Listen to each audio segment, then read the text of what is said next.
So guys, what if Naruto was son of Irina and himself became devil? Movie.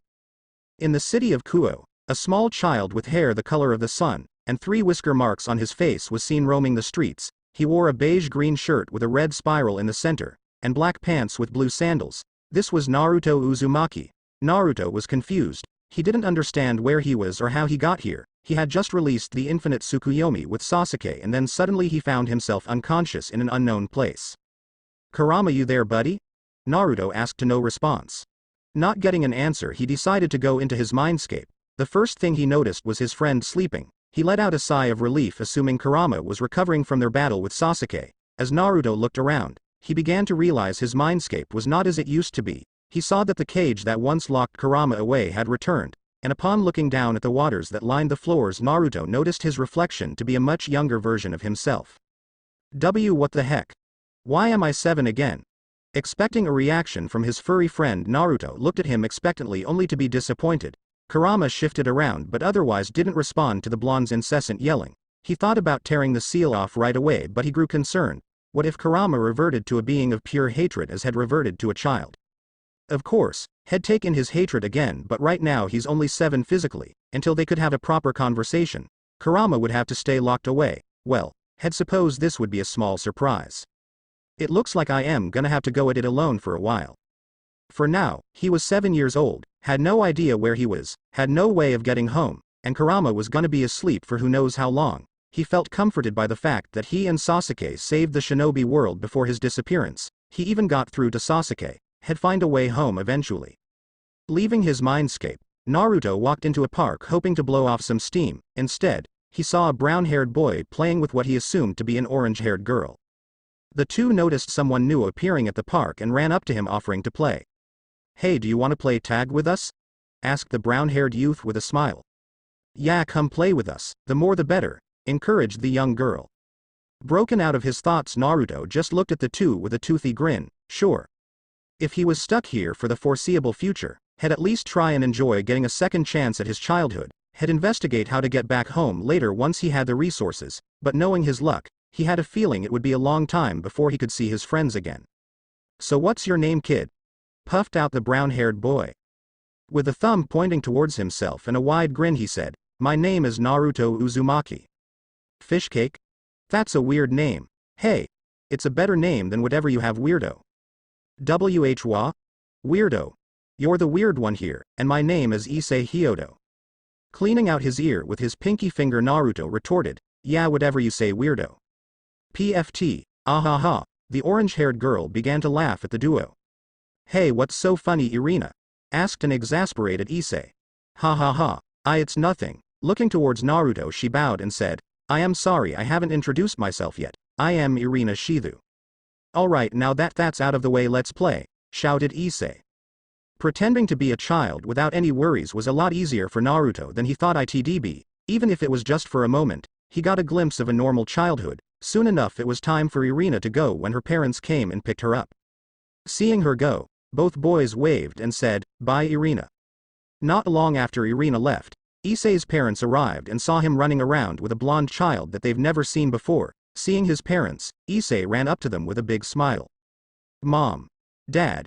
Meet my new friend Naruto. Never getting to experience something like this, Naruto suddenly felt a bit shy. Hello, I am Naruto Uzumaki. It's nice to meet you. Why hello there, Naruto. I am Miki Hyodo and this is my husband Goru Hyodo. With a grin and a thumbs up, Naruto said, nice to meet ya. Knowing it was getting late, Issei wondered why Naruto's parents weren't here yet. He really wanted to introduce himself to them. Hey Naruto. Where are your parents?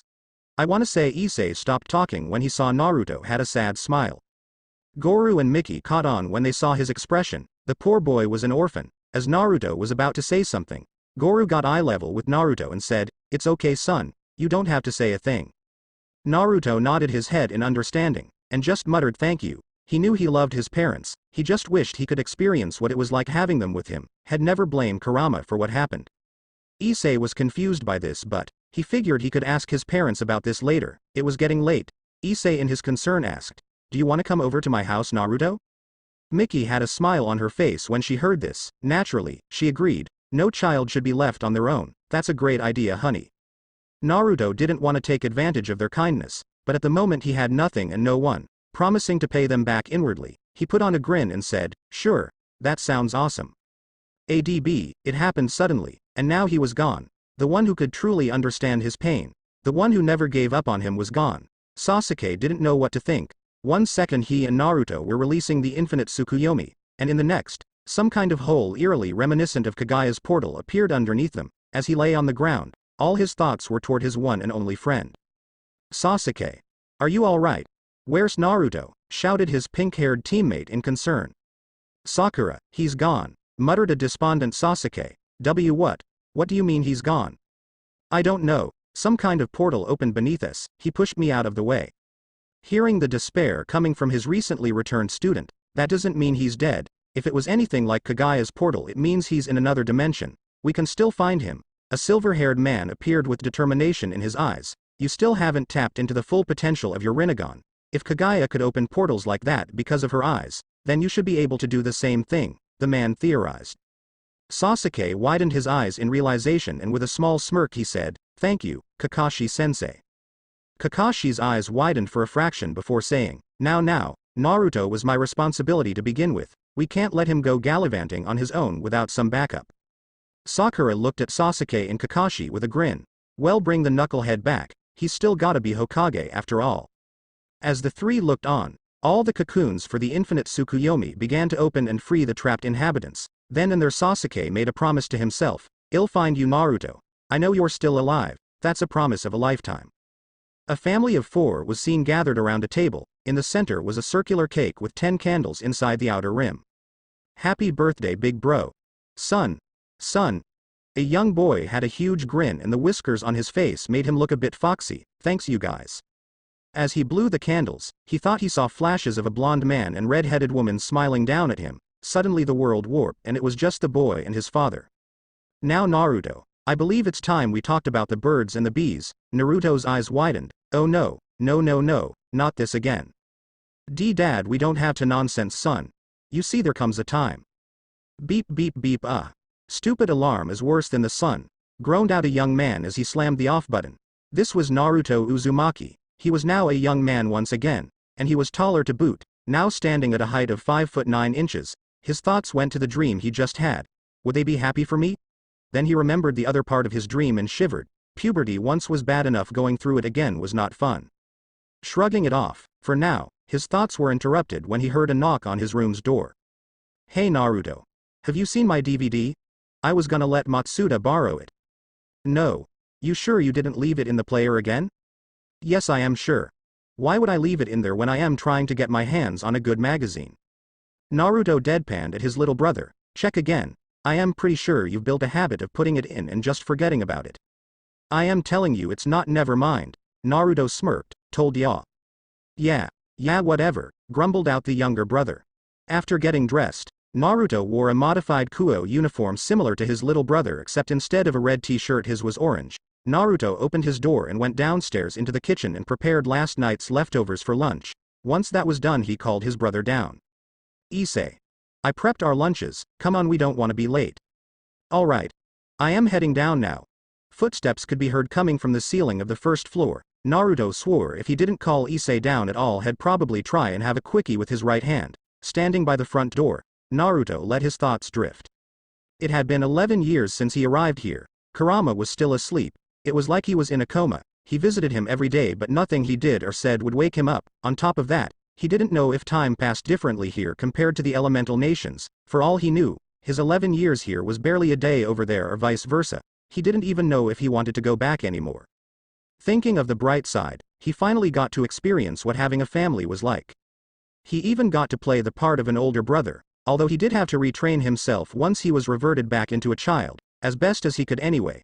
Living a civilian life while trying to train back into a ninja wasn't easy. Issei even joined in on the training once Naruto said it would help him get his harem quicker. He obviously couldn't teach him anything related to chakra, which shocked him, but he did manage to teach him some self-defense. Suddenly Naruto felt a tap on his shoulder. It was Issei. He looked at Naruto in concern. "You okay there, man?" "Why yeah, I am good, just thinking about a few things." "Like what?" Suddenly Issei had a mischievous grin. "Oh, I know exactly what you were thinking about." "Oh yeah? What? Naruto responded with a raised eyebrow. I bet you were imagining the beautiful forms of all the lovely ladies in our school, Issei said with a wiggle of his eyebrows. Naruto couldn't help but snort at that thought. Issei, I love you, but why are you this perverted?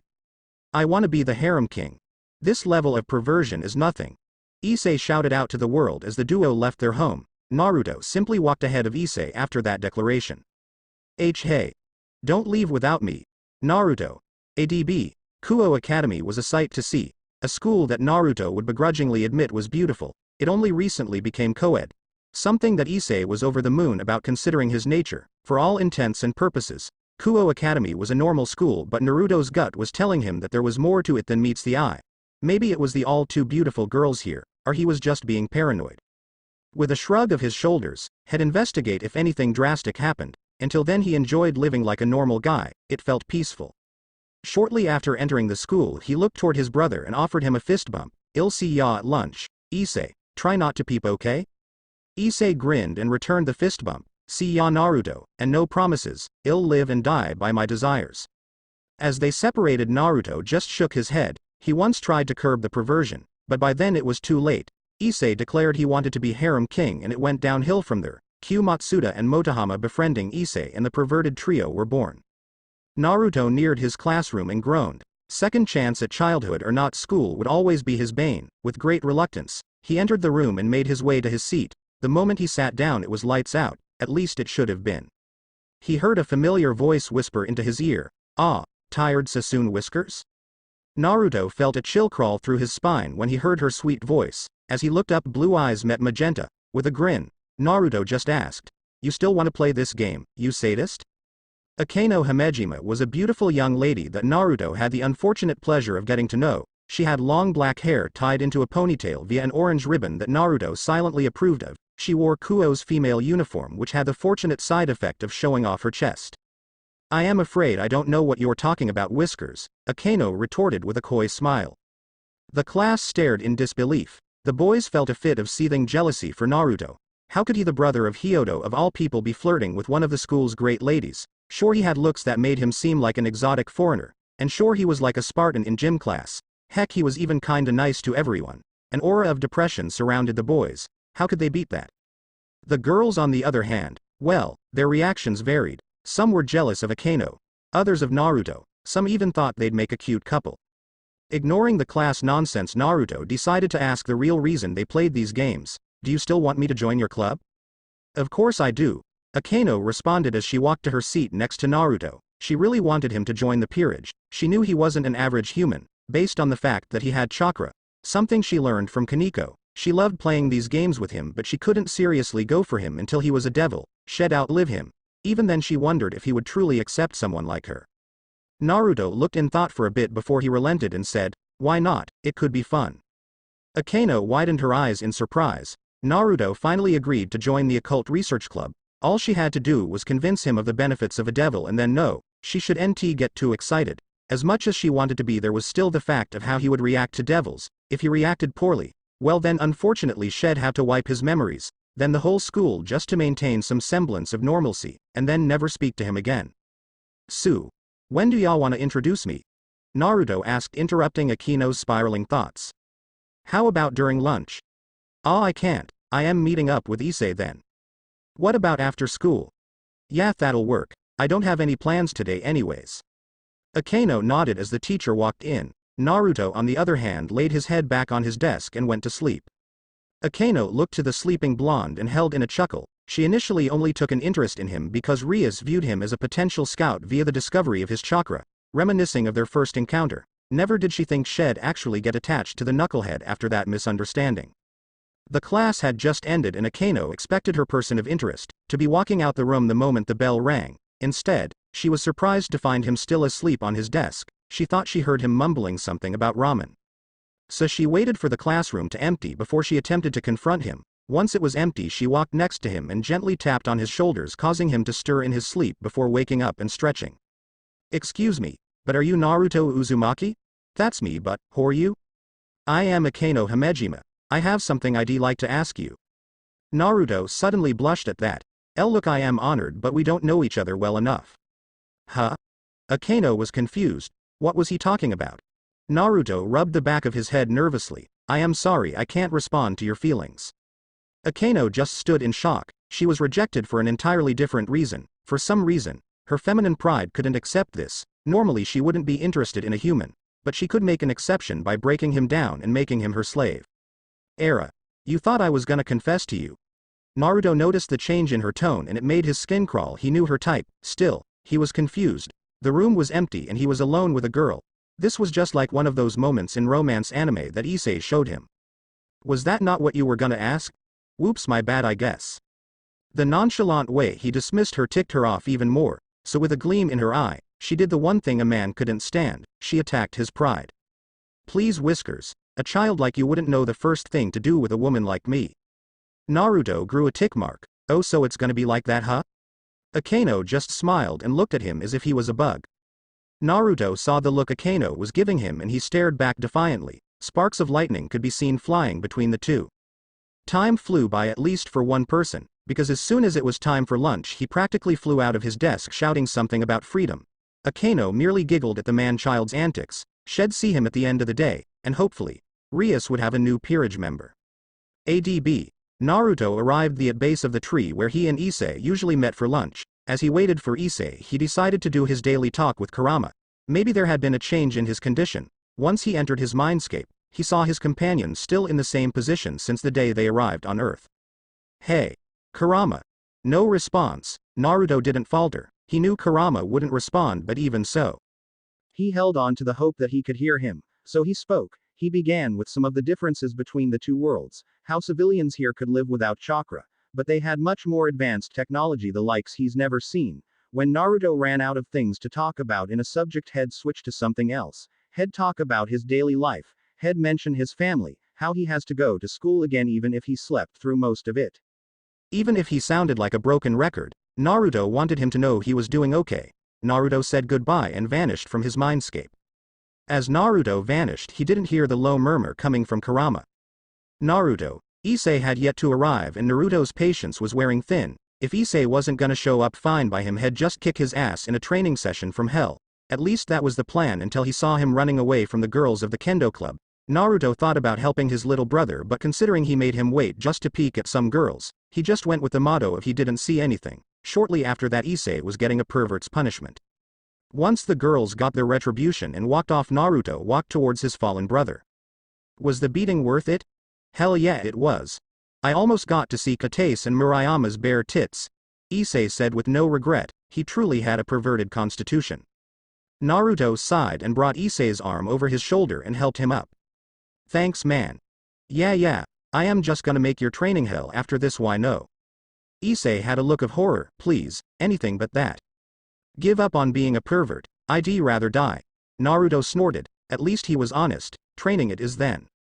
Issei resigned himself to his fate but smiled when Naruto sat them down at their usual spot. Hey, think you could tell me more about the book you're writing? I want to know what happens after Menma encounters Haku. If one paid close attention, a nostalgic smile could be seen on Naruto's face. Sure. Naruto spoke of the tale of Menma and how he learned what it meant to be strong from his new friend Haku. He learned that the shinobi world wasn't always black and white. People claiming to be demons were still humans in the end, and how people could change if given the chance. When Naruto finished his story, he was surprised to hear sniffling from Issei. And Naruto, that was beautiful, man. I don't know how you do it, but you're gonna make it big one day. Issei replied as he wiped the tears from his eyes. Ah, thanks. I don't really know if I am gonna publish it. What? Why not? It's just something like a personal book, why no? Nope. Publish it. It'd be such a waste to write all that and not publish it. The themes and messages are just too good not to, especially Haku's message on what it means to be strong. Heck, everything before Wave was good too. Think about it. Noticing his brother was being obscenely stubborn about this, Issei relented. If you say so. As the two finished their conversation, the bell rang signifying lunch's end. Oh crap, we're gonna be late. Both boys got up and were about to separate when Naruto remembered the thing with Akeno. Oh yeah, Issei. Head home without me after school's over. I promised I'd join this club. Alright. See y'all later. ATB. In the end, both boys were late to class and were made to stand outside both their respective classrooms. The day went by after that and it was Naruto's time to visit the Occult Research Club. Walking beside Akano, Naruto was curious about what this club actually did. It had Occult in the name, so he hoped they didn't study stuff like ghost or so help him head run for the hills. On the other hand, if Akano found out about his fear of ghosts, she'd use that to her advantage. He was screwed either way. As the duo walked, they approached an old building that looked abandoned. It looked to be a few stories and it even had a clock tower. If Naruto had to give his opinion of the place, it actually looked kinda cool. The surrounding forest really helped with the look. They entered the building and Naruto followed Akano only to stop in front of what he could assume was the club room. Akano knocked on the door twice and a voice was heard. "Come in." Naruto entered the room and was met with a candlelit room. There were 2 couches, and in between them was a small table. A little further from that was another desk, and sitting in it was Rias Gremory, the other great lady of Kuo. Rias had blood-red hair that reached all the way down to her thighs, bluish-green eyes that seemed to have a glint of greed, and in Issei's words, a rack so amazing he'd want to get smothered in them. Naruto smiled at the redhead. "Yo, I am here to join the club." Rias smiled back. She really didn't think Akano would be able to convince him. Then again, she never did say what happened with their first encounter. All Rias heard was a rant about stupid blondes with dumb whiskers that looked cute. She wasn't sure when, but eventually the rants stopped, and whenever Akano talked about him, she always had this smile. Rias was happy for Akano, if not a bit jealous. In a way, Akano was living the life she wanted. It stung a bit. Shaking those thoughts off, Rias walked towards Naruto and beckoned him to sit on the couch. It was time to see how he would react to the supernatural. As the pair sat, Akano went ahead and began preparing her usual tea. "Tell me, Naruto, do you believe in the supernatural?" "Supernatural? You mean stuff like angels and devils, right?" "Exactly that. How would you feel if I told you they exist?" "If I didn't know any better, I'd say you're crazy." Rias chuckled at that. "Alright, I'll show you some proof." The moment Rias showed her wings, Naruto had stars in his eyes. He was no stranger to weird things, so this was cool. It kinda reminded him of Conan, except devilish. "That's so cool, why no?" At this moment, Akano chose to come back with a smile on her face. Naruto didn't think they were monsters. She set down her tea set and started pouring tea for Rias, Naruto, and herself. "Thanks." "Thank you, Akano. Ufufu, I hope you enjoy it." "Based on your wings, I am assuming you're a devil, Rias?" Rias nodded in affirmation. Naruto reacted a lot better than she expected. There was definitely more to him than meets the eye. He was quick on the uptake as well. Generally a really kind person and a bit of a goofball. Add those qualities on top of him possessing chakra for some reason, he would make a good fit in her peerage. "You see, Naruto, there was a reason why I asked Akano to bring you here. You possess an energy source that most humans should have. It's called chakra, and you know about chakra?" Naruto blurted out, interrupting Rias. This was the first lead he was able to find. Had been too busy watching over Issei, and just know it wasn't about being busy. He got complacent and he knew it. Akano and Rias were surprised. The normally laid-back young man suddenly shouted and then went silent. Was he bipolar? Naruto quickly regained his composure when the 2 ladies were looking at him in concern. "Sorry about that. I just didn't think I'd find anyone else who knew about chakra." Rias thought about what she just heard. Naruto already knew about chakra, so there went her grand recruitment plan. She had a whole script planned out and everything. Damn it. "No worries, Naruto, I'll be up front. I'd like you to join my peerage." "What's a peerage and what does that entail?" "To keep it simple, you'd enter a master-servant relationship with me, but you'd be reincarnated as a devil as well as gaining a stronger body, longer life, and access to magic along with your chakra. There's also the fact that if you make it to high class, you'd receive your own evil piece set, and that would allow you your own peerage."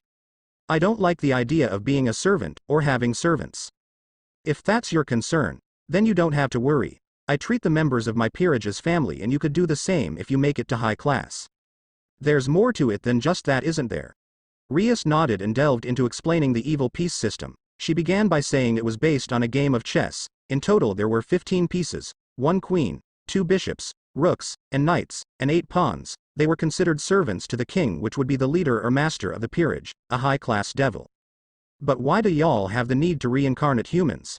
Rias inwardly smirked. He seemed interested. She began by explaining the history between the devils, angels, and fallen angels, and how it ultimately culminated in a great war between the factions. By the time the war was over, all 3 factions' populations had dwindled severely. In response to that, the devils came up with the evil peace system as a way to regain their numbers by reincarnating humans and other races into devils.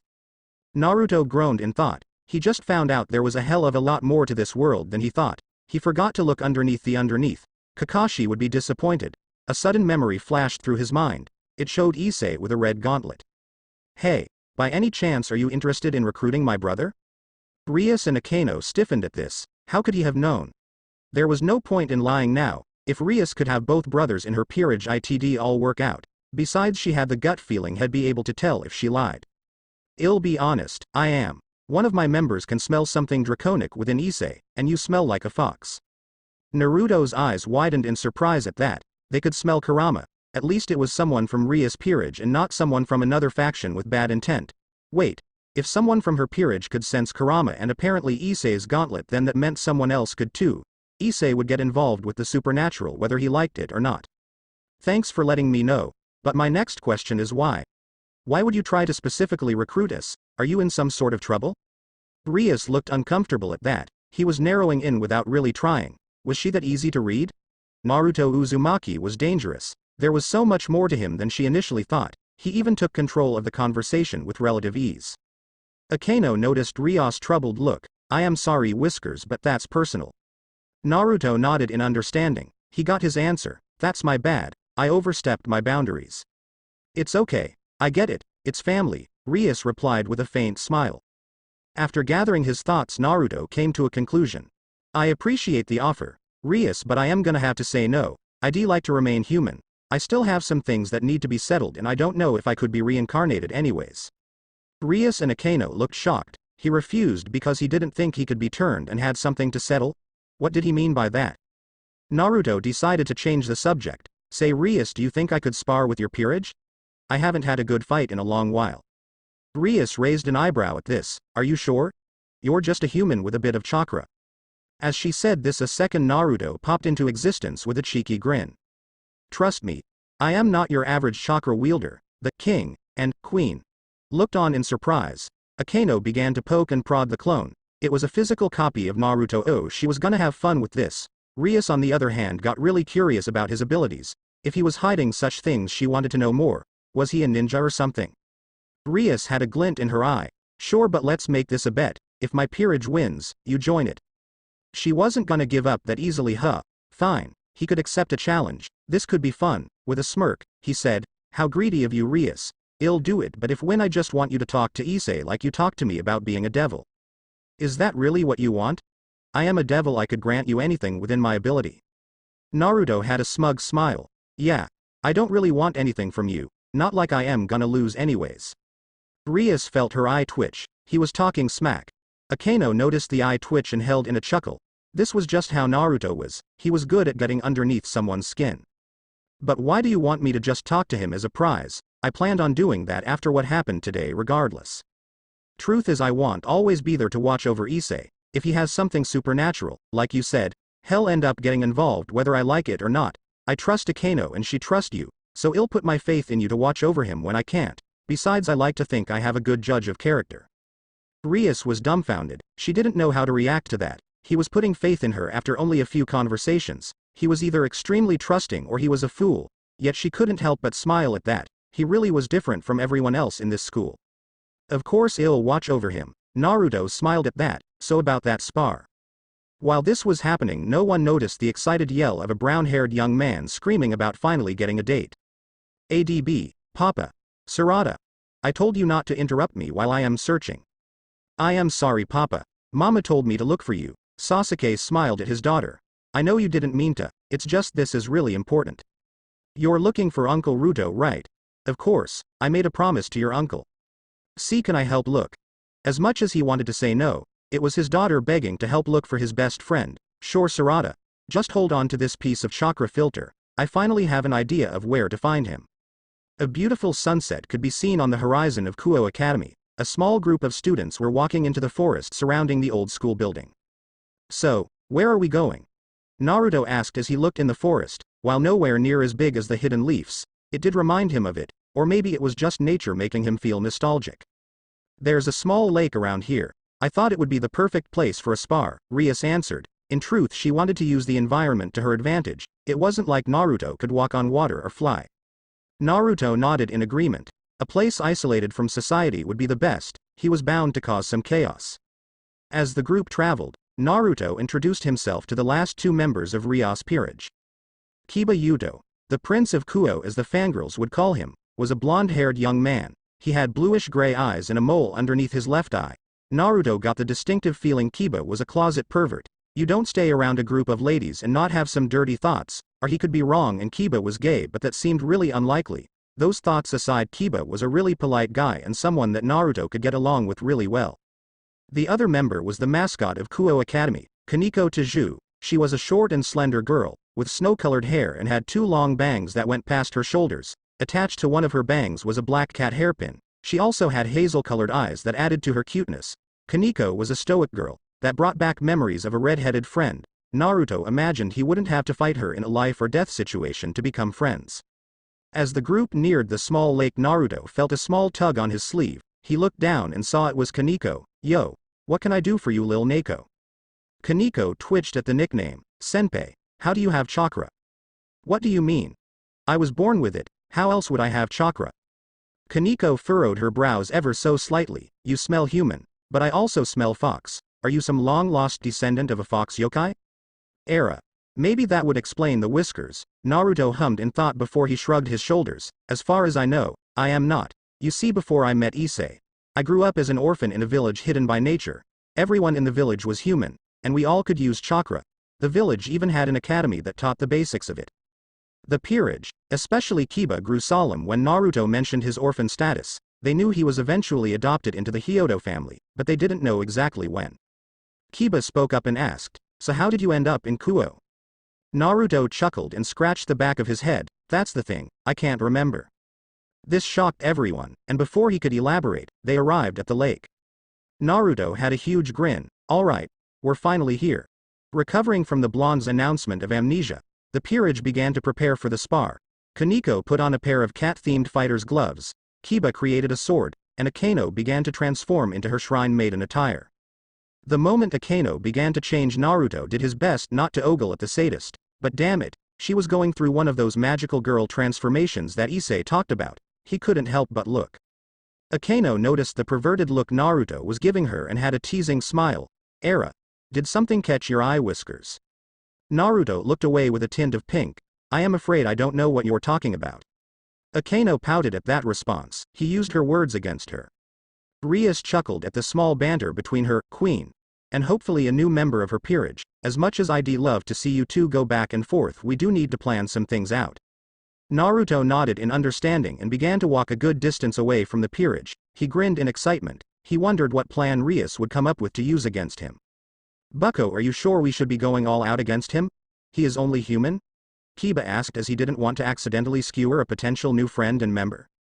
Rias shook her head at Hyodo's question. Normally she would understand, but Naruto wasn't a normal human. He had unexpected abilities and hidden talents. She wanted to find out what they were. "Hyodo, normally you'd be correct, but Naruto isn't a normal human. He has shown Akeno and IA unique ability with chakra. I am curious to see what else he has, so I'd like to treat this as seriously as possible and learn what other abilities he has."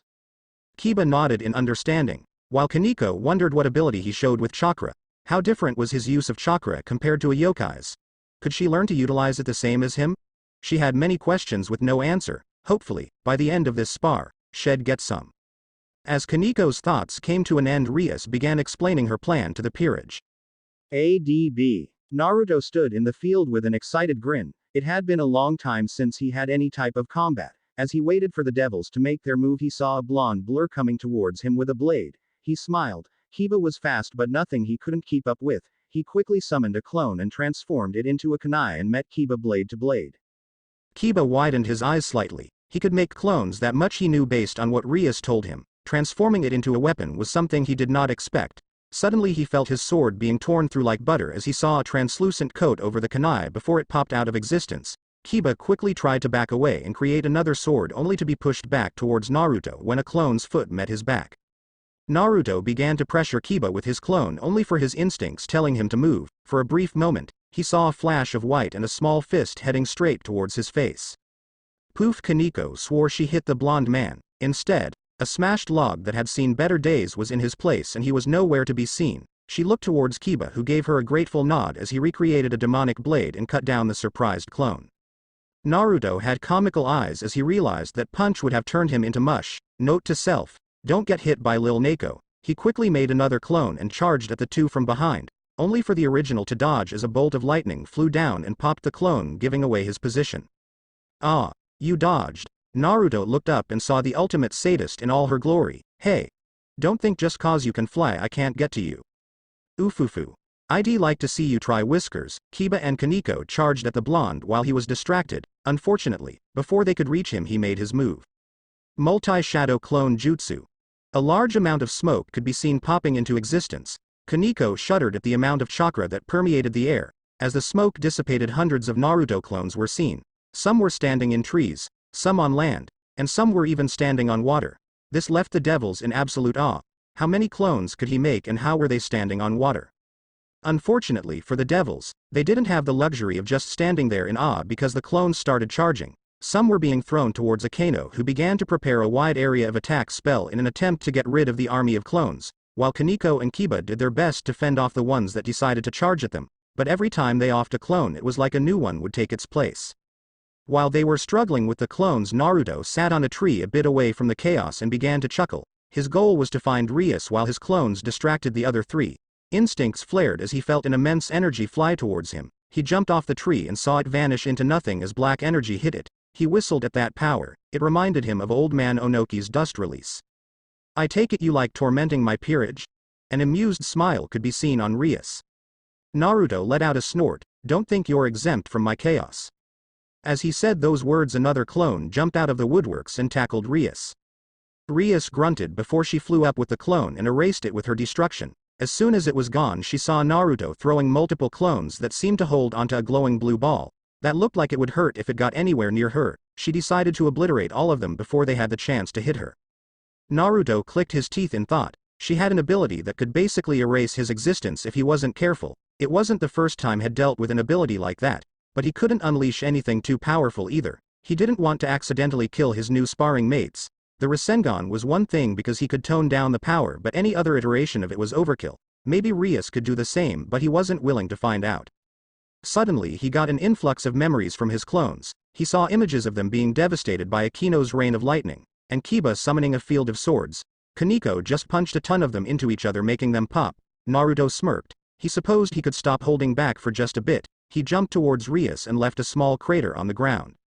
Rias widened her eyes in surprise. Suddenly Naruto's power increased dramatically. He was directly next to her when she heard. Sexy Jutsu. Reverse Harem Jutsu.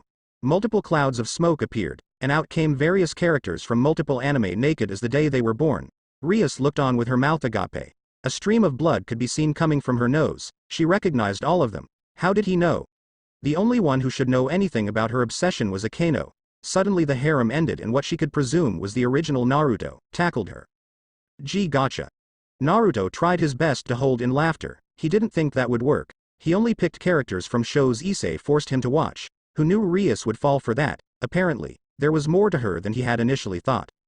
As the two fell, Naruto created a bunch of shadow clones to use as a cushion. Once they landed, Rias had a small swirl in her eyes as she imagined her harem of personal heroes, only to awaken from her stupor with Naruto setting her down and leaning her on a tree. What happened? I used my ultimate technique and you couldn't handle it. Oh. Naruto had a teasing grin. I didn't peg you for an otaku. Rias' face flushed instantly as she pointed at Naruto. Erase that from your memory. No one is supposed to know. Naruto chuckled at her reaction. I won't tell a soul. Rias searched Naruto's eyes. She tried to find anything that would lead to deceit, but all she saw was ocean blue eyes that held warmth within them. He was telling the truth and she relaxed at the thought. Right before you used that perverted attack, I felt your power rise massively. How'd you get so strong? Lots of hard work and lots of training. I have some things I want to protect. I can't do that if I don't put in the effort to acquire that strength. For a moment she was reminded of her black-haired cousin before she turned her thoughts to what he said. Do you think I could achieve strength like that? Naruto showed her an infectious smile. Of course. You already have something you want to protect, don't you? Rias could sense her peerage rushing to her side. No doubt they felt Naruto's spike in power. With a small smile, she said, yeah, I do. Then how about I help you attain that strength? What? Why would you want to? Because we're friends now, why no? Rias stared at the whiskered blonde in disbelief, before she let out a chuckle and it turned into full-blown laughter. Naruto Uzumaki really was a strange guy, and yet there was something about him that made her want to put her trust in him. Akano, Kiba, and Kaneko arrived at the scene and were surprised to see Rias laughing and relaxing with the blonde, especially after the massive energy surge. Era. When did you two get so close? Naruto perked up when he heard Akano. A huge grin was plastered on his face. I hit her with my. Stop. You promised you wouldn't say anything. Naruto looked towards Rias before he turned to Akano and slowly made the motion of zipping his mouth shut. Kaneko and Kiba merely raised an eyebrow at their king. It had been a while since they had seen her like this. Akano had a mixed look of amusement and disappointment. On one hand, Rias was flustered and it was always amazing to see her like this. On the other hand, what did Naruto do to make her this flustered? Before she could ponder more about this situation, a phone's ringtone could be heard. Ah, it's Issei. Sorry, I gotta take this. The peerage nodded in understanding. Even though the phone wasn't on speaker due to their enhanced hearing, they could still hear the conversation between the two brothers. Bro. I couldn't wait to tell you, I actually got a date this weekend. You're kidding me. Like hell I am. Her name is Amano Yuma and she's one of the most beautiful girls I have ever seen. MMHMM. What does she look like? Don't tell me she's in your imagination. Of course not. I am not delusional, you jackass. Naruto snorted at his little brother's response. He actually got a date, had have to show him support. I am glad for you, Issei. Since you called, I just wanted to let you know I joined the Occult Research Club. Issei spat out the soda he was drinking. How? Why? I told you I was friends with Akano. It's not my fault you didn't believe me. Anyways, Rias asked me if you wanted to join the club as well. Fuick yeaaaaaaaaaaaaaaah. Naruto deadpanned, closed his phone, and looked at Rias. Well, Issei said he'd be down to join the club. I just need you to explain the whole concept of the supernatural to him. Rias chuckled at the conversation between the two brothers. Issei was kind of like an excitable puppy, except he was a massive pervert. Of course, I am a lady of my word. I'll watch over him in case anything happens. ADB. A couple of days have passed since the spar with Rias and her peerage. Naruto was going over a few things with Issei to make sure the date went well. Here, this is the outfit Dad used when he first went on a date with Mom. Naruto handed Issei a black shirt, black pants, and a lilac-colored jacket. What? I don't want hand-me-downs. Don't complain, damn it. It's a free and good-looking outfit, plus you save money for the date, so just take it. Issei grumbled a bit before he eventually accepted the outfit. Thanks, bro. Hey, no worries, I can't have you embarrassing the family. You jerk. Anyways, do you actually have a date plan? Of course I do. Issei proceeded to tell Naruto about said plan. He planned on walking around initially and going window shopping with Yuma before buying her an accessory. From there they'd go grab a bite to eat, spend the evening together and learn a bit more about each other. Maybe he'd get lucky and get a kiss by the end of the date, or heck, he'd move straight to home base. Naruto smiled at his brother's plan. It was simple, but for a first date, it wasn't bad. He wished Issei luck and hoped it would work out. ADB. The date was a success. Issei never felt more excited in his life until today. He and Yuma were walking towards a small park as the sun set. She said she had a favor to ask of him. Would he get his first kiss today? Would he finally learn the feeling of what it was like to touch some boobs? The couple stopped in the middle of the park, and Yuma looked towards Issei with her violet eyes. This was it. It was time to initiate her plan and kill this lowly human. Hopefully, Azazel and Shemazai would commend her. After all, this was all for the good of the fallen angels. She could not accept this human as a threat to her kind. Issei. Why yeah, Yuma? Will you? What do you need from me? I'll gladly do everything I can for you. Will you die for me? Huh? I think I heard wrong, could you repeat that? Yuma had a wicked smile on her face. I said, will you die for me? As she said these words, she grew taller and her clothes were instantly shredded and replaced with a rather risque outfit. It consisted of black leather straps covering her breast, a thong-like piece held up by her hips with tree-thin straps, long thigh-high boots and gloves covered her arms. She even had shoulder guards, but the biggest change was that she had black feather-like wings appearing out of her back. Issei widened his eyes in surprise as Yuma began to change. Holy shit, that's hot. Just as he was about to ask what the hell was going on, Yuma formed a pink spear of light and threw it at him. Issei barely dodged the spear as he sidestepped it and jumped away from the fallen angel. I thought I could end it right there. Yuma, what the hell? Don't take that tone with me, you pathetic boy. You don't know me nor my true name. Issei didn't want to believe what he just heard. Was everything she said to him a lie? The thought of her manipulating him caused his chest to hurt. She was the first girl to show actual interest in him. Then let me get to know you. Rainier laughed at the pervert. Gee, get to know me. Ew, like hell you will. I lied about everything. I used you just so I could kill you. Issei's heart shattered at her words. Why? What did I do to make you want to kill me? Oh, it's nothing you did. It's what you have. For a moment Issei wondered what she was talking about. All of a sudden memories from childhood emerged and he saw a red gauntlet attached to his left arm. So you're after the gauntlet that I have, huh? Oh? You're aware of your sacred gear? Didn't know what it was called till now, so thanks. Who cares? It's not like it'll change anything. You'll die, right here right now. Issei felt a surge of anger spark in his heart. I don't know about that. Issei's arm began to glow, and what appeared was a red gauntlet with 2 golden spikes and a giant green jewel in the center. Boost. Issei felt power flowing through him. He dashed towards the girl formerly known as Yuma. Like hell I'll die here. Take this. Rainier smirked at the fool's attempt of a punch. She casually dodged and created a spear of light to stab him through the back, only for him duck and roll out the way. An eye twitch could be seen coming from her. The pervert wasn't supposed to live this long. He was supposed to have died the first time she threw her spear. Boost. Issei felt another burst of energy come forth. Whoa, this stuff is amazing. Rainier widened her eyes in surprise. Impossible. You were supposed to have a twice critical. A small tinge of fear built up within her.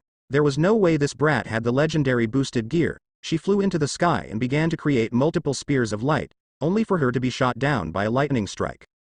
That should help your brother Whiskers, thanks. I didn't think to teach him how to fight flying opponents yet. Issei looked towards the direction of the lightning bolt only to see a shrine priestess sitting on the roof of a nearby building. Before he could question who that was, he heard a thump hit the ground. I don't know who did that but thanks.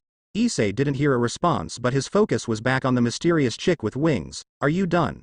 There's no way I am gonna let you kill me. Rainier felt nothing but pure rage. This wasn't how this was supposed to go. First, the pervert didn't die by her spear when she revealed herself. Second, he apparently held a legendary Longinus. Third, he had someone watching over him. Probably a disgusting devil if she had to go by territory. I won't die here. Not to you. Not to a filthy fucking human. Rainier once again began to create multiple spears of light and began throwing them as soon as they were made. Issei dodged spear after spear but he soon found himself beginning to slow down. Shit.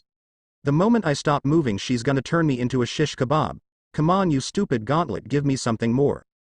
Explosion. The gauntlet on Issei's hand grew and now covered his entire hand, and looked to cover half of his arm.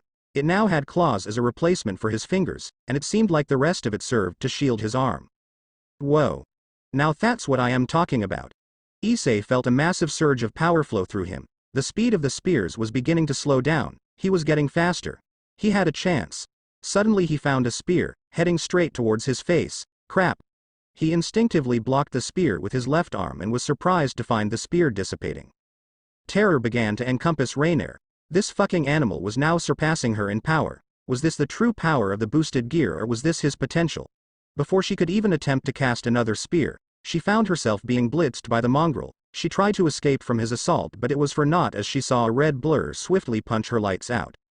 That was all she wrote. Issei let out a sigh of relief, only to tense again as he saw a red magic circle appear, and some leaves floating about. He noticed 2 people step out of the magic circle, and they were the great ladies of Kuo, Rias Gremory, and Akeno Himejima.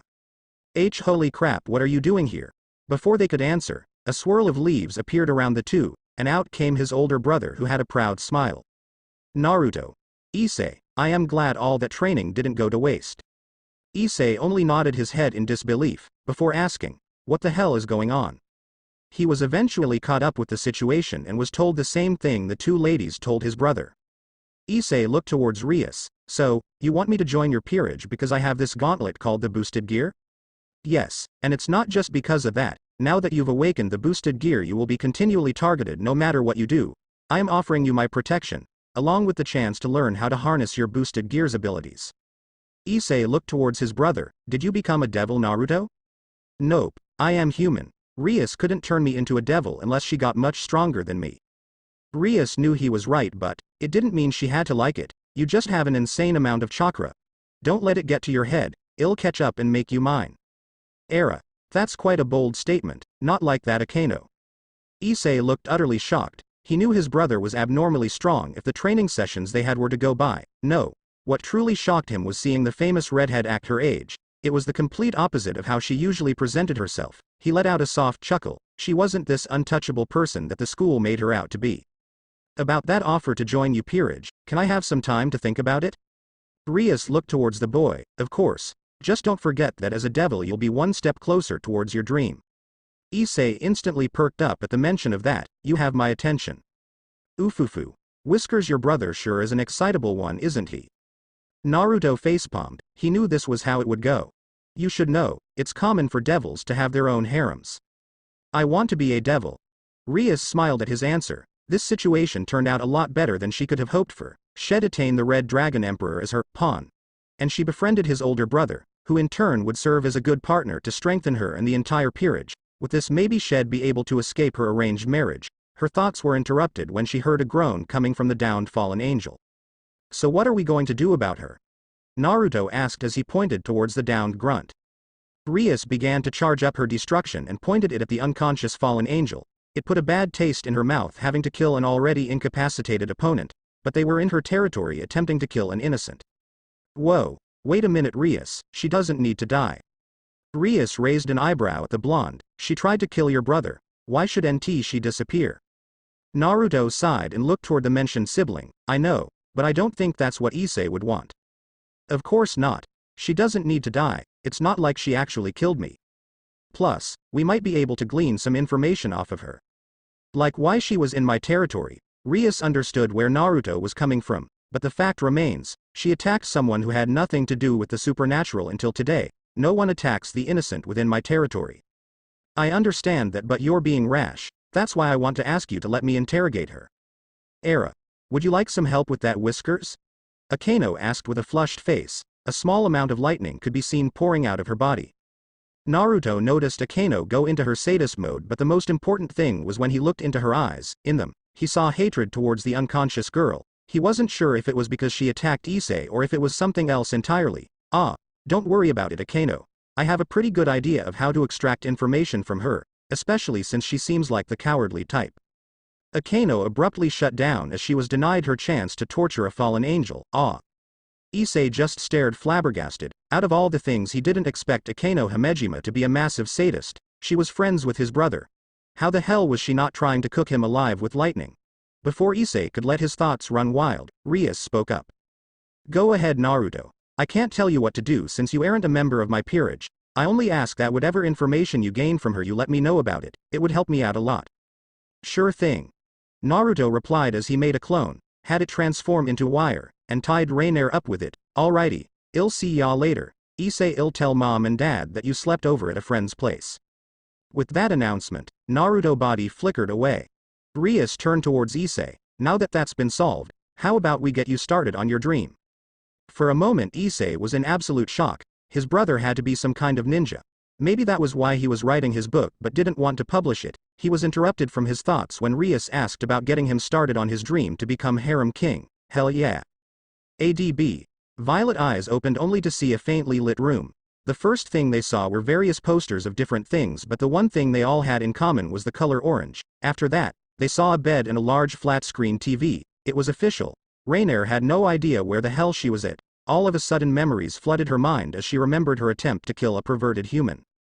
Was she captured by that filthy human? What the hell did he do to her while she was unconscious?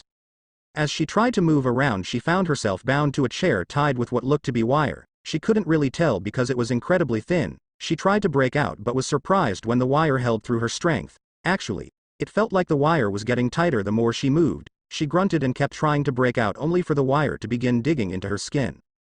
Suddenly the door to the room opened. Oh? It looks like you're awake. A blue-eyed whiskered young man walked into the room.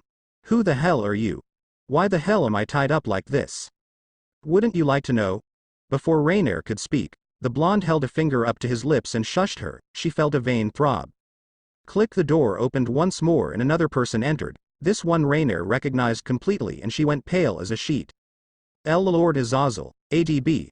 Rias stared at the blonde in front of her as if he was crazy. Care to repeat that, Naruto? I think I may have misheard you.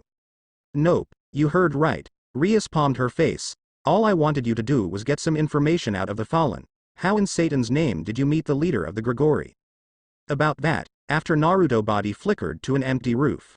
He began to meditate and gather natural energy. He hadn't done this in a long time, but he could never forget the feeling. The pigmentation surrounding his eyes began to change color while his eyes began to take on toad-like features. While his initial plan of action was to interrogate the woman, he decided to look for any energy signatures similar to hers and go from there. There was no way someone would be stupid enough to charge into devil territory and attempt to kill a civilian without any sort of backup. As he looked around, he got a handle on the signatures of Rias, Akeno, and Issei heading in the direction of Kuo Academy. As he took in their signatures, he realized Akeno's was a bit similar to the fallen angel. But there was something else as well. The other half of her signature was very similar to Rias. He'd have to ask about that later. A shadow clone was promptly created, and it scoured out the other half of the town. Information was the name of the game, and he didn't like the idea of being blindsided again. As he continued to search around, he found two massive energy signatures. One felt like a devil and the other felt similar to the girl he had on hand. Suddenly the devil's signature was directly behind him. He turned around and saw a fist heading straight towards his head. Naruto moved his head slightly to the side and dodged the hit. He retaliated by throwing his free fist toward the devil. Unfortunately for the devil, he dodged the exact same way the blonde did, only to be met with an unexpected force and was pushed back. "Hey, a human sage, how interesting," the devil said with excitement in his voice. Naruto widened his eyes in surprise. "The other two would have a field day with you. Who the hell are you?" Now that Naruto got a good look at him, the devil had a slim build and he had silver hair and hazel eyes. His outfit consisted of a dark green shirt, black jeans, and a black leather jacket. "Call me Valley, and if there's anything else you want to know, you'll have to beat it out of me." "That can be arranged," Naruto responded with a feral grin as he gently put down his fallen captive. "What should I call you, human?" "The name's Naruto." Valley raised an eyebrow at the odd name. Of all the things, to be named after a ramen topping. How sad. Naruto felt his eye twitch at the bastard in front of him. "Yeah, whatever. I am still gonna kick your ass." Valley smirked at the blonde. As the two tensed and prepared to fight, a voice interrupted them. "As much as I'd like to see you kids go at it, I am gonna have to put a stop to it here. After all, I don't want to deal with the aftermath." Another person matching the massive fallen energy appeared. He had an average build, black hair with golden bangs, and a black goatee. His eye color was the same as the fallen girl, and he wore a gray kimono. But what surprised Naruto the most was the fact that said man had 12 jet black wings growing out of his back. "Aw shit, another weirdo has arrived." Valley stared flatly at his current landlord, Azazel. "Ah, come now, don't look at me like that." Naruto deadpanned at the now named Azazel's flippant attitude. "What the heck are you doing here? Are you with this chick?" he asked as he pointed toward the unconscious girl. "Oh. What are you doing with one of my runaways?" Naruto raised an eyebrow at how he phrased that. "Runaways? There's more?" Suddenly he regained the memories of his clone. He found an abandoned church with multiple energy signatures similar to this Azazel guy and a human with decent reserves. Other than that, the rest of the humans were pretty much fodder. "Never mind. I got my answer." Azazel and Valley raised an eyebrow at the blonde. Naruto got the feeling these two weren't necessarily bad people, even excusing Valley's attack as a guy who was just being a dick. Heck, it was how he met Sai. Trusting his own judgment, he let down his guard and relaxed. "She tried to kill my little brother, so I was going to interrogate her, but then I got the idea to look for others similar to her, and here we are." Azazel hummed in amusement. Here in front of him was a human who had the ability to use senjutsu and sense energy signatures of the supernatural. On top of that, the kid was able to keep up with Valley. Even if he was holding back, to top it all off, he was the older brother of the current Red Dragon Emperor. This kid had his interest. Valley saw the gleam in Azazel's eye and just sighed. "I am out of here. Azazel, if you need me, I'll be stopping by the usual spot."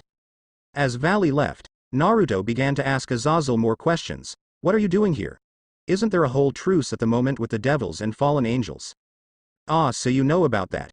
You must be a friend of the devils, or there's a hero faction around here." "Hero faction? The hell is that?" "That answers that question. To tell you the truth, I am on vacation." "Bullshit. Ahaha, you got me." Naruto groaned in annoyance. "Seriously, you aren't here to deal with your strays?" "Now why would I do that?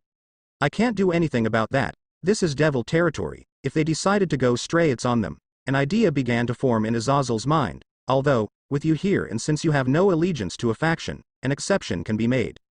Naruto didn't like the smirk Azazel was giving him, but if this was the way to get through this situation without any bloodshed, he'd listen to the man. That's pretty much what happened. Rias didn't know what to think. Naruto could use senjutsu and not suffer from the madness of the world. On top of that, Azazel and a devil named Valley were loitering about inside her territory. Naruto even discovered Akino's secret, and the location of the other stray fallen. Rias, you good there? Realizing she was staring, she coughed and said, yeah, I am fine. Okay, good.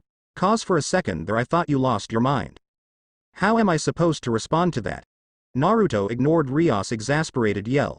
Anyways, I also found out there's an excommunicated nun on the way to Kuo.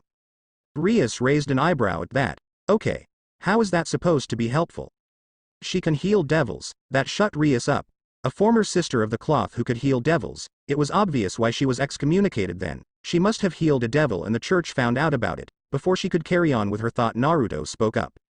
The moment she arrives in Kuo, I'll try and talk to her. Seems to me like she could use a friend.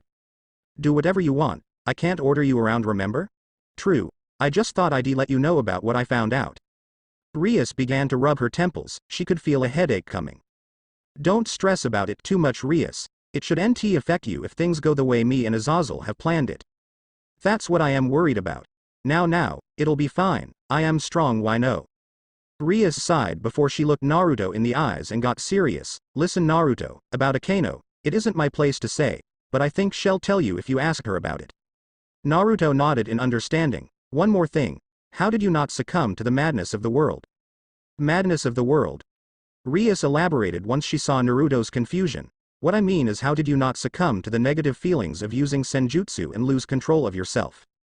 Rias, I don't know who told you that about senjutsu, but that isn't the case. You don't simply lose yourself from it. If I were to lose control of my sage mode, I'd be turned into a statue of a toad. A toad? If I take too much energy from nature, I begin to take on the properties of a toad before turning to stone. If I take too little, I gain nothing. The act of senjutsu is to have balance with nature. While I now know that there are more sages out there, I don't think the way we process nature energy has changed. I can't say for sure until I meet them though. Rias once again got lost in thought, thinking about the implications of this revelation. If that was true, then Kuroka didn't suddenly go mad and kill her former king. There was something else to this, but what? She'd have to inform her brother of this. As she sighed, she smiled at Naruto and asked him one last question. Thank you, Naruto. But can I please ask you to refrain from using senjutsu around Kaneko? Sure. I am assuming she has a history with senjutsu? Rias nodded her head but refused to elaborate. Naruto understood. It seemed to be a similar situation to Akeno. If he really wanted to know, he'd have to ask his junior. He remembered Kaneko asking him if he was a yokai, so it was possible that her situation had to do with the yokai. Hey Rias, do you think you could tell me a bit about the yokai? Of course. What do you want to know? ADB, a couple of days had passed since Naruto's conversation with Rias. Issei was apparently taking to being a devil pretty well. Unfortunately, compared to other devils when first reincarnated, Issei had next to no magical talent to speak of. On the bright side, apparently, his training with Naruto bumped up his reserves slightly and he was able to use the magic circle with the help of Rias and Akeno. Hey Naruto. Hold up. Naruto turned around to the sound of the familiar voice. What's up, Issei? I thought you had club duties today. Bucko said we were free for the day. I figured we could walk home together and maybe get in some training. Sniffle, why the hell are you crying? You've finally seen the light. I never thought you'd ask. I always had to drag you out. Well, what the hell did you expect? I found out I have this really bad-ass gauntlet, but it comes with the perks of me being attacked out of nowhere. Haha, you know this means I won't be going easy on you anymore. Issei felt a shiver crawl down his spine. Why yeah, I know. As the two walked, Issei never saw the young lady in front of him and accidentally bumped into her. Kya. Right before the young lady could fall, she was caught by Naruto. Are you okay? The young lady still had her eyes closed when she was caught. Even though she couldn't understand the person who caught her, she could feel their concern. As she opened her eyes, emerald met blue and she was greeted with a smile. Realizing she was staring, she blushed and quickly moved away from the blonde. Oh, Asia didn't know how to put her words together. She knew very little Japanese and it was clear to tell that the blonde only spoke one language. I am sorry for bumping into you. Asia understood that and looked toward the brown-haired person in front of her. Oh. You speak Italian. I didn't think I'd find another person who could speak the same language. Ah. Yeah, I do. I am Issei Hyodo and this is my older brother Naruto Uzumaki. Naruto waved at the girl and gave her a friendly smile. Even if he didn't understand a word she said, the fact that Issei could understand her and speak to her because he was a devil was unfair. Actually, now that he got a good look at her, this was too much to be a coincidence. No way was this the girl that the Fallen were going to use. She had blonde hair and was wearing a dark teal nun outfit that had light blue accents. She even had a brown satchel. The only thing that was missing was her veil. Ah. My veil. Naruto deadpanned as the said veil was found sitting on a nearby bush. Before Asia ran to collect her veil, the sound of a young boy crying was heard. She quickly ran up to the young boy and held out her hands towards the injured boy's knee. Sheesh. A big boy like you should nt cry from a little scrape like this. The boy didn't know what the nice lady said, but he was shocked to find the wound closing up as if it never happened. Naruto whistled at the sight of Asia healing the little kid.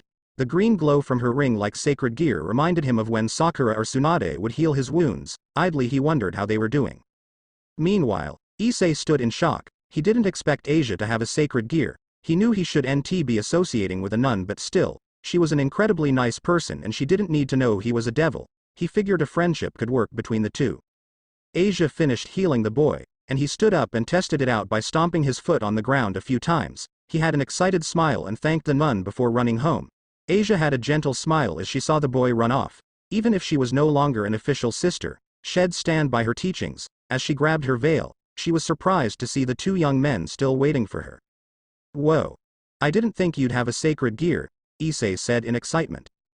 That's to be expected, Issei. Just because you have one doesn't mean everyone will. Naruto spoke, but Asia didn't understand a word he said. I know that. I just didn't expect to meet a fellow sacred gear holder. Asia only caught one end of the conversation between the brothers but perked up in excitement when she heard that Issei had a sacred gear too. You have one too. Asia grabbed Issei's hands in excitement, unintentionally making him blush. Why yeah I do, it's called the boosted gear. That's amazing. The sacred gear I was blessed with is called Twilight Healing. Naruto saw how chummy the two of them were becoming and had an idea strike him. With a teasing grin, he said, Hey Issei, why don't you show her around the town? You can think of it as a date too while you're at it. Naruto wiggled his eyebrows to emphasize it. Issei blushed harder. Shut up Naruto. Naruto chuckled at Issei's reaction before patting him on the back and running off. Hey wait. Issei was ignored. He turned around and saw the nun had a look of horror for some reason. What did she find out he was a pervert already? He hadn't even done anything yet. In all actuality, Asia realized she never got to properly introduce herself. It didn't help that she didn't know the native language. Seeing the positive out of the situation, at least Issei could still translate and talk with her.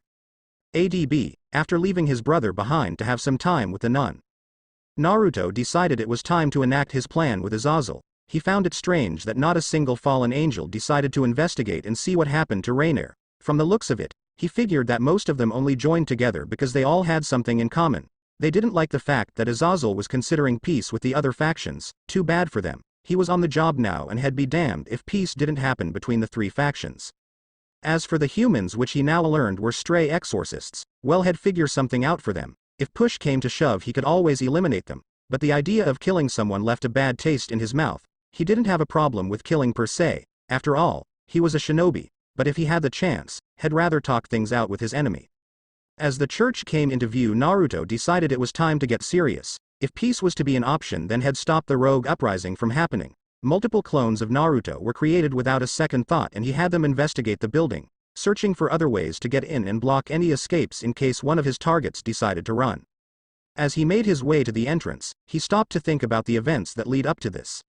It wasn't much, but the fact that his brother was attacked in the first place for something he had no control over angered him. His eyes flashed red for a brief moment before returning to their normal ocean blue. Rainier was already captured and interrogated and being taken back to the Grigori. His main targets were some chicks named Calwarner and Middlet. He also had a guy named Donasek, had ensured their capture one way or another. This he swore to himself.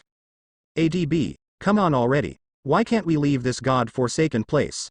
A young-looking girl asked in frustration. She'd been stuck in this abandoned church ever since the disappearance of Rainier. She couldn't take it anymore. She wanted to find the bastard that took her down. Shut up, Middlet. Your bitching ain't helping. An older man with a gruff voice replied as he tapped the ground with his foot in annoyance. What did you just call me, you battle-crazy bastard? I said you're enough. Both of you, a blue-haired buxom woman said as she scolded the both of them. Not that either of them cared for her scolding if the indifferent looks the two gave her were anything to go by. With the disappearance of Rainier, their plans went into flames. How hard was it for her to kill a mere boy?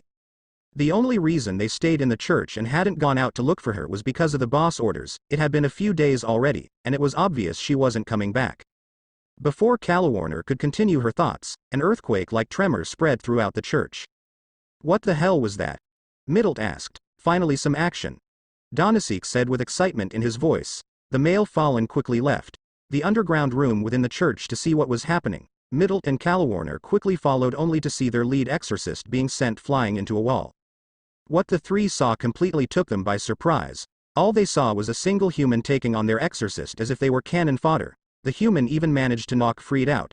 What the hell were they dealing with? The blonde didn't utter a word.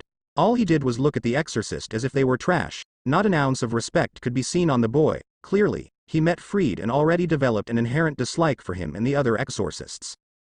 Donasek charged forward toward the blonde with a holy spear in hand, only to be surprised when the blonde wasn't in the spot he was charging at. Donasek quickly turned around only to see nothing but his two teammates, if he could even call them that. He looked up towards the ceiling only to see a foot smash his head towards the ground. All he knew was darkness after that. That's one down. 2 more to go.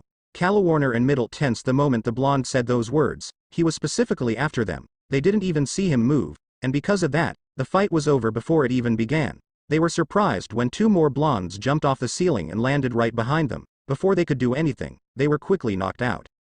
Naruto let out a sigh of relief. He honestly thought that this would have been a lot more complicated. Thankfully it turned out to be pretty easy. He was overestimating his opponents after meeting Valley. Now that was someone who he really wanted to test himself against. Smirking to himself, he summoned a few more shadow clones and began to tie up everyone within the church. Right now he had a few calls to make. Thanks for watching.